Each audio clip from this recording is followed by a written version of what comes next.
What if I told you that the reason why your emails don't get opened or your sales pages don't convert or your posts don't get clicked on isn't because you're bad at writing, it's because you're missing the proven system of copywriting. You haven't learned how to write copy that sells. The good news is you can learn it and it's accessible to everyone. There is one way to guarantee that you will make money online, and that is to get skilled at copywriting. If you can write good copy, all that means is that you know how to write the words or say the words that sell your offer, you will always be in business. But most people think copywriting is about clever words or sounding smart or getting really good at writing. It's actually none of those things. Copywriting is a system. And if you follow the system step by step, you can write words that cause people to click, buy, and take action every single time. And so stick with me because I'm about to give you that entire system. It's actually 12 steps to copywriting that actually work. My name's Lane. I love to help people like you start and grow freedom-focused online businesses that replace your 9-to-5 and set you free in life. I've built a multiple six-figure online business that makes me $25,000 a month using these exact principles that I'm about to teach you. I am not a genius or an expert. I just know how to learn a system and follow it and then teach it. So that's what I'm doing today is I'm teaching you this simple system. By the end of this video, you're going to have everything you need to go make the sales page that you've been putting off making for the course that you've been putting off releasing. You have everything you need to write the email, to make the post, everything you need in this video, so be sure to stick around. And by the way, if you end up liking this video, you get a lot out of it, hit subscribe, helps me out a lot, costs you nothing, and it would mean the world. So let's dive into the 12 steps of killer copywriting that works. Step 1 is get attention. Some people might refer to this as the hook. The first job of your copy, the words that you're using to persuade, to sell, is to stop the scroll. Its only job at first is to get someone to click, to stop scrolling, to read long enough to understand what your offer is. Really, what good copy does is it helps people understand and be clear about what their next step is. Confused people don't buy.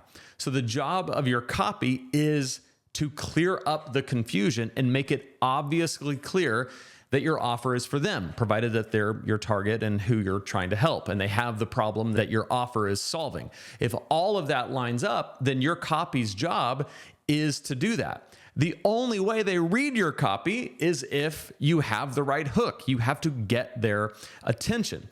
So your headline, your subject line, or opening sentence has one mission, and that is to grab attention. So a bad example of a headline might be something like, how to improve your business. Okay, doesn't mean a whole lot. Most people, it wouldn't mean anything to them, partly because there's no problem, right? There's no problem presented. It's just how to improve. And there's actually no upside presented. What does it mean to improve? Am I going to make more sales? Am I going to feel more happy? Like, what does it mean to improve? A good example of a hook would be, give me 10 minutes and I'll show you how to double your sales this month. Okay, so now we've attacked a lot of different things. One, how long is this going to take? 10 minutes. 10 minutes invested in this copy, and you're going to show me how to double my sales this month. So if I have a problem with not making enough sales, you've solved my problem and you've painted a specific picture of where we're going. That I'm going to double my sales and it's going to take me 30 days. So the very first thing you want to do in your copy is get attention. Make people stop scrolling. And one of the ways to get really good at this is to read other people's sales pages. Like, look at what other people are doing to figure out how you can make this happen for you. And I'm going to give you a sales page to look at. It is lanesebring.com/ fastlane, lanesebring.com/fastlane. I highly recommend that you look through that sales page as you're watching this video, because everything I'm talking about, all 12 steps, you're going to see them all there. And by the way, that page sells my complete system for online business to build a business that replaces your 9-to-5. So you might read it and find out that you're interested, but if you just want to see all of this laid out in a very effective way, lanesebring.com/fastlane. So don't miss the step of getting attention, because without this step, without attention, nothing else matters. You don't get their attention, you don't make a sale. Step 2, identify the problem and agitate it. Once you've got their attention, show them that you get their pain. Before they are going to care about understanding your product, they have to know that you understand them.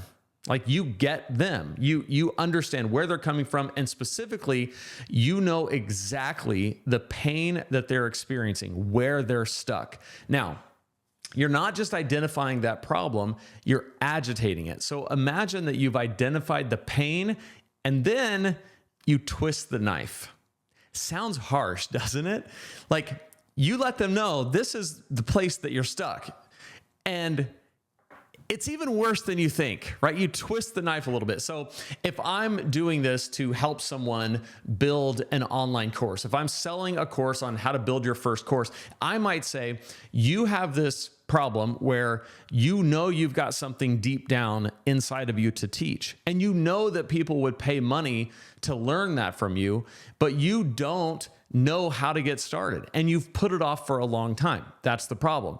But I might twist the knife by saying something like, and every day that goes by that you don't release this course, you know that you're leaving money on the table, and you're letting this dream that you have die a painful death inside of you, right? I'm twisting the knife. I'm agitating the problem. The reason why this is important is because the pain has to be deeply felt. And sometimes people have this kind of low, like, lying pain. They're not real. It's like numb. They've lived with it for so long that they don't really remember that it's there. But if they read your copy, you get their attention with the hook, and then immediately you are agitating that pain, and you're letting them know this pain sucks. Because the longer you stay in this stuckness that you're in, the more your dreams die, the more you're not getting where you want to get in life, the more you feel stuck. Nobody likes feeling stuck. So you're reminding them of that. Now, what you want to make sure you do is you don't want to just leave it at, you're in pain and let me twist the knife. You actually want to mention that it's not necessarily even their fault, right? There's a little half step here called creating conspiracy, that this idea that it's not your fault that you don't know how to do this. You've been taught the wrong things. You've been led to believe the wrong things. This really helps to separate them from the pain. In other words, it's not about them and their identity. You don't want them to feel like there's nothing they can do because it's just innate in them that they're always going to have this problem and never going to be able to solve it. You want them to know you have this problem, but it's not because that you're deficient in some way. It's because you've been taught the wrong thing. So you're not failing because you're lazy or broken. You're failing because no one gave you a proven framework, or the framework that you were given was flawed because of all these reasons. That's a really, really good way to continue to agitate the problem. Now, lean in, because step 3 is where we are going to relieve this tension. And this is really important, because if you just present the problem and you don't relieve that tension, people feel uneasy and they don't see you as the one who solves that uneasiness. And this is very important. You have to position yourself as someone who both understands their pain at a deep level and knows the solution and has the solution. So step 3 is present the solution. So just as a review, step 1, we got their attention with a hook. Step 2, we identified the problem and agitated it. Step 3, we're going to present the solution. Now, what you do here is you introduce your product, service, or idea as the bridge from pain to solution. Don't just say what it is, say what it does. So if you're on lanesebring.com/fastlane, what you're going to see is that I'm building this problem of what it looks like to try to make money online, to be stuck in a job, dreaming of a different life, and wondering, is any of this make money online stuff real? Does it actually work? Would it work for me? And I present the solution.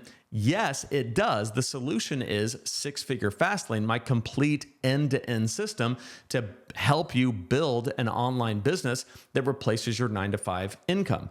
That is the solution. And that solution comes with this backdrop of pain behind it. The pain is, and a lot of it was the experience that I had. I was stuck in a 9-to-5, hated it, felt like a prison, hated asking my boss for time off, hated having to ask another person permission to do anything, hated having a boss that, I had to think about their approval. I didn't want to think about it. I wanted to think about something else besides making some other guy happy with my work performance. All of that bothered me to no freaking end. And at the same time, the other part of that was researching online business, trying everything under the sun, realizing so much of it felt skeezy and scammy and wasn't for me. So I was faced with this conundrum of like, well, what do I do? What do I do if I don't want to have a job, but I also don't want to be a sleazeball? How do I figure this out? So it was a years-long process of me figuring that out. And then when I build the solution and present it, I've got all of that backdrop behind it. Your pain, my pain, I understand you, I've been there. Here is the solution, the exact system that I built from the experience of myself and helping hundreds of other people along the way build their businesses too. Now, step 4 is an important one, and this is provide your credentials. People buy from the people that they trust. So share your experiences, your wins, your background. Why should they listen to you? This is where you answer that. So one of the ways that I do this is by explaining not only my background, but how I've succeeded, how I've taken these exact steps and built a $25,000 per month online business out of it that only takes me about 20 to 25 hours a week to run, and how I've helped other people do the same. We'll get into testimonials in a second, but I show I've done it. I've helped other people do it. Here's the experience I have. I'm someone that you can learn from. Now, one of the nice things about doing content in this kind of business is that so much of that trust is built in. By the time they get to your sales page, ideally, you are not an unknown to them. Now, that might happen sometimes, right? They might land on your sales page, especially if you run ads to it. That's totally fine. The way I mostly do this is through organic traffic, through content. So people that find my content because they're looking for answers to the things that I'm answering. They have problems that I'm providing solutions to on YouTube, online. And by the time they get to one of my sales pages, they've probably watched 10, 20, 30 videos of mine, and they trust me at a deep level. So providing my credentials is really to reinforce that trust, and it's for the people who may not know me yet. So step 1, we're going to get attention. Step 2, we're going to identify the problem and agitate it. Step 3, we're going to present the solution. Step 4, we're going to provide our credentials. By the way, if you're an author, if you're best-selling, if you've been published in different places, this is where you can show that. Like, just have the icons that you've been featured in. Do whatever you have to do to let people know that you're a trustworthy source, in addition to your wins, your experiences, and the people that you've helped. Now, step 5, show the benefits of your solution, of your program. This is an outcome focus. So features tell, benefits sell. I've often heard it said that you do not want to focus on features of your offer. You want to focus on the benefits or the outcome. So if you think about it like an online course, the features would be, there are 7 hours of HD videos, downloadable PDFs and worksheets, and that's features, right? That's just what it is. Features don't really move the needle, right? Nobody wants to watch 7 hours of HD content from you. Benefits are what sell. Benefits are the outcome of it. So like if you take this course, here's what you're going to get from it. Here's what it's going to show you. You're going to get a framework. You're going to get a proven system. You're going to get step by step how to do it. And at the end of this, you're going to have XYZ result if you put in the work. That's the outcome focused, benefits focused. So it's not 6 training modules. It's here's exactly the outcome that you're going to get. And the outcome solves the pain that we started with. And this is really important. If you just identify the pain and agitate it and twist the knife and they're feeling it nice and heavy, then you present the solution, you talk about how credible you are, and then you get to the outcome and they're going, that doesn't really solve the pain. I mean, it kind of pokes at it a little bit, but like my pain is very real and you haven't really solved it. Then there's a mismatch between the pain and the solution. The solution has to be there. So when you're getting to the benefits and the outcome focused, it has to be lasered in on solving the pain that we started with. And that goes back to just developing your product from the start, whether it's a course, a mastermind, a group coaching cohort, a membership community, whatever the product is, it has to solve the original pain. But provided that it does, you just got to get good at presenting it. Number 6, give social proof. Okay. Think of this as testimonials, happy customers. Show that others have done this before and it has worked for them. So testimonials, reviews, case studies.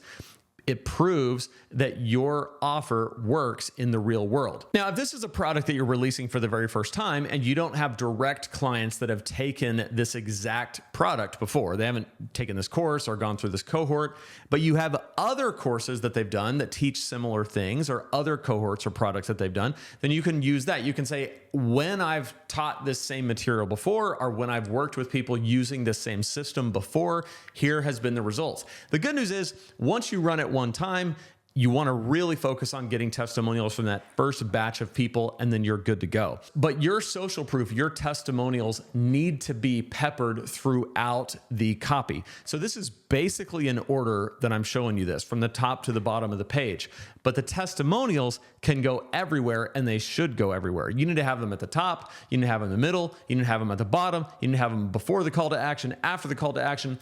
People want to see that someone else has gone before and it worked for them. We are social animals and we want to know that it's safe to proceed. This is why when you buy a product on Amazon, you are going to read the reviews because you want to know, did someone else like it? If it's me, I'm going to start it on Amazon, reading the reviews, then I'm going to go to YouTube, I'm going to watch reviews, then I'm going to go back to Amazon because I want to have enough human beings tell me it worked for me. All right, step 7 is a very important part of this process because it is where all of this comes together and your most interested potential buyers are going to read this section the closest. Before we get to it, I want to invite you to download my free guide. It's over at lanesebring.com/supersimple. It is my 6-step process to how I built my business. So if you're watching this and you're going, hey, this is great, I want the whole system, it's over at lanesebring.com/supersimple. It's free. You can download it today and read through it. It just walks you through these steps to building a business where you are showing others how to do what you know how to do, teaching them how to know what you know, and making a living doing it. It's over at lanesebring.com/supersimple. Step 7 is make your offer. Now, what I mean by this is it's time to spell it out clearly. What they're getting, what's included, how it works. What they're getting, what's included, how it works. And specifically, use bullets to keep it clean and scannable. Now, I'm not talking about a list of features. We talked about that. I'm talking about bullets that spell out the exact outcome that they're going to get. What are they going to learn how to do? What is the result of that going to be? Now, again, if you're looking at lanesebring.com/fastlane, you will see where these bullets are, where I will say, by the end of this program, you will have this. You'll have all of these things. But then I also show you the lessons, the bonuses, everything that you're getting in the modules. Here's why I do that. The titles of the lessons, the titles of the bonuses, all of that is structured to be an outcome in themselves, to communicate an outcome. I want to show you, even in the way that I word my titles, what you're getting. And so by showing you what's in it, I'm not showing you features, they're benefits. It just happens to be structured like in module 1. Because here's the thing, people say don't show features, just show benefits. But there are people who are like, well, what am I getting? What's in there? And here's where you can kind of do both, where it's more outcome focused. It's more focused on the benefits than the features, but it's showing both. The way I do that is I say, module 1, here's what it is. Lesson by lesson. Module 2, here's what it is, lesson by lesson. And those lesson titles are strategically worded so that they focus on outcome. So that as you read them, it's mouthwatering. You're going, oh my gosh, I got to have that. I need that. I want that. That's what I mean by make your offer. And again, people who are walking through your sales page that are the most interested are going to pause and read this as carefully as possible, because this is where they're making that buying decision. This and the testimonials. Testimonials are pretty stinking important. But for those people who are interested already, but haven't quite made the decision, they're reading through these bullets and they're going, okay, what am I getting? What's it going to look like? Show me, show me, show me. So really, really make sure that that's there. Now, as we're making our offer, step 7A would be the pricing. What you want to do for pricing is 2 really important things. Number 1, we want to price anchor. We always want to anchor the price of our product to something in the real world that cost a lot more. So for example, when I was selling preaching courses at Preaching Donkey, I would always use seminary, which is the master's degree graduate program for pastors, as my price anchor. Because seminary is about, at least when I was selling these products, it was about $3,000 a credit hour to get seminary courses. And so over the course of a 65-hour degree, we're talking about a lot of money. Well, my course was $300. So $3,000 for an hour or $300 for a complete system. So I would use that and I would say, if you were to get a seminary degree, which you should if you want, but if you were to do that, we're talking tens of thousands of dollars, and your preaching class is going to basically be so stilted and clinical that you're not really going to learn how to preach. You're going to learn how to give a sermon that your professor is going to be proud of, but everyone else is bored to death with it. So that's what seminary is going to get you, and it's going to cost a lot of money. Now, my course is way down here. It costs a lot less. And it's way better. And so I've just anchored to 3,000 and I've dropped to 300. And now it's like, oh my gosh, this is an unbelievable deal. The second thing you want to do is what's called tiered pricing. This is where instead of having one price, you want to have at least 2. So for example, that $300 course also had a $400 option. The $400 was a premium version of the course. So when they get to the bottom of the sales page, and they see one price and it's $300, the question that they're asking themselves is, should I buy or should I not? Once you have 2 options, the question changes to which one should I buy? This is a completely different question because now the assumption to buy is built in. We're just trying to decide between this or this. And so always have 2 or 3 tiered options, 2 or 3 different pricing options. So when you're pricing it, if you anchor it to something that costs in real life that costs money, or even your one-on-one coaching that's very expensive, and then you drop it, you show that it's anchored to something very high in real life, and yet it costs way less than that. And there's more than one option. There's a premium version, there's maybe a mid-tier, and there's a basic version. This is really, really effective to get people to say, okay, I don't know if I can afford the premium option, and I don't want to just do basic, I'll do that mid-tier. This is a really effective way to do it. At the end of this video, I'm going to point to a video to help you price out an online course. If you're looking to build an online course and you want to know how to price it using this strategy, I'll go into way more detail in that video. Step 8, inject scarcity or urgency. Here's the deal. People procrastinate. Deadlines drive decisions. Scarcity and urgency give them a reason to act now. So let's talk about what each one of these is. What is scarcity? Scarcity means that there is a limited number available. Urgency means that there's a limited amount of time left. So let's start with scarcity.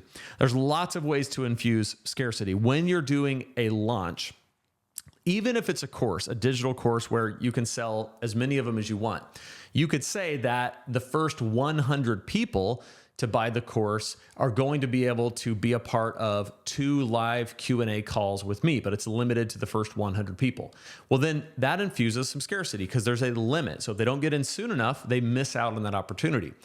Urgency is this launch closes Friday. People will click and read through a course and they will say, wow, this looks great. I should buy this someday. Someday I should buy this. Someday never comes. It just doesn't, because there's no reason to bring someday to today unless you infuse urgency. And so if you are the type of online business person who says, oh, I just feel so insincere, I don't want to do that, you just have to get over that. And you have to figure out a way to make it sincere. Infuse real scarcity. Like if you're going to say the first 25 people to buy get a few Q&A with me, then cap it at 25 and hold true to that. And then show everybody like, hey, we had our call. It was awesome. You missed out, right? Like let them know like it really happened. We really did it. Okay. Make sure that's there. And if you say that it's closing, then close it, on the urgency side. If it's going to close Friday, close it Friday. And what that does is it takes those people who have read through your entire copy and they've said, this is for me. Like they know deep down inside, this is for me. I want this. It gives them a reason to buy now versus buy someday. Someday will never come unless you give them a reason to buy now. All right, step 9, give a guarantee. This is called a risk reversal. What you want to do here is you're taking away the fear of loss. Anytime somebody is going to purchase something from you, they always have a sense of, what if this is a scam? What if this is not real? What if this person doesn't deliver? What if the course stinks? What if it's not what I think it is? What's going to happen then? This is why, especially this is so easy with digital products, with courses. I mean, it's so easy to do this. Give a period of time that they can get a refund, a no questions asked refund. Why?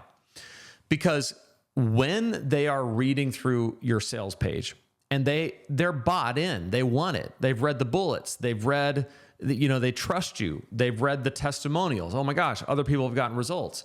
But they just think, well, what if I put down this $200 or whatever for this course and it's not what I thought it was, or I don't want it, or it doesn't really do what it's supposed to do for me. Give them a assurance, give them the peace of mind that if that happens, they'll get their money back. There truly is no risk. You will give them their money back. Now, you might be thinking, okay, well, what about people who are going to just buy my course knowing that I'm just going to give them a refund? If they ask for it, won't they abuse it?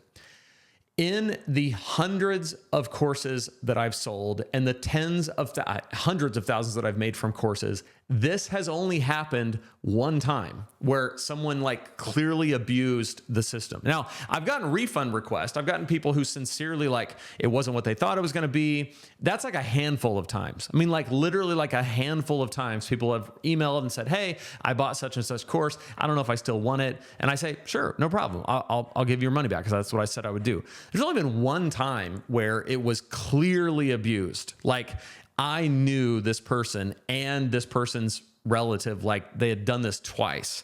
And so it's kind of a funny story, actually. I have a no questions asked policy, but I don't have a no lectures given policy. And this was so egregious. It was so abusive. And it was over at Preaching Donkey, my other online business. And it was like pastors who were doing it to me. So I felt like it was such an insult, because it was like, hey, like that's not cool. So I made them watch a video where I basically told them that they were not good. They were not good people and they needed to repent because they were being completely dishonest. And I said, watch the video. It's a Loom video. I'll know if you watched it. Once you watch it, you'll get your money back. So no questions asked, but sometimes lectures given. But again, only one time have I ever had to do that. And that was a very unique situation. Maybe one day I'll tell that whole story and it'll be fun for everybody. The point is, you will have so many more people who purchase because it's risk-free than people who abuse it. Just trust me on this. If you remove the risk reversal, you keep that out of it, you are going to miss out on sales. There are going to be people who will not buy because they just don't have that last little nudge to feel like it's safe to cross over. So don't do a risk reversal at your own peril. All right, so step 10 is where it gets fun. Call to action. Here's the mistake most people make. They write great copy, but they never tell the reader what to do next. So make your call to action, your CTA, clear, direct, and simple. Click below to join today. Simple. Buy now. Simple. Click here to join. Simple, okay? And these should be buttons, and they should be all the way down the page. They should be at the top, they should be in the middle, they should be at the bottom, they should be below the bottom, they should be somewhere between the middle and the bottom. They should be just all over because people are gonna scan the page and you want that button to be accessible in every place. All right, step 11, give a warning. This is called future casting. Show them what happens if they don't act. And with the future casting, show them what happens if they do act.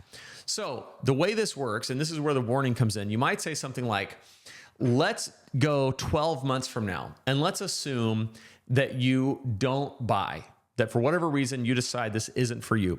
12 months from now, you will still be in the exact position that you're in right now. Still stuck, still experiencing this pain, still not having any solution to it. Now, let's think about 12 months from now. If you do apply this solution, you do join, what's going to happen? You're going to have this, you're going to have this, you're going to have this. And this is where we're listing those outcomes. Again, we're reinforcing the outcome at the end by saying, you got two paths here. One path is you take no action and you stay stuck. And that's not fun. You don't want that. Or you take action and you improve. Your life changes. Step 12, close with a reminder. I like Russell Brunson's If All This Did. I got this from his Secrets trilogy book. If all this 12-step framework did was help you stop staring at a blank screen, would it be worth it? If all this did was land you one client or one extra sale, would it be worth it? Absolutely. Okay. See what I just did there? Now, I'm not even selling anything, right? This is a free video, but I'm just saying, like, if all this did was make it so that you don't stare at a blank page, is this worth it watching this video?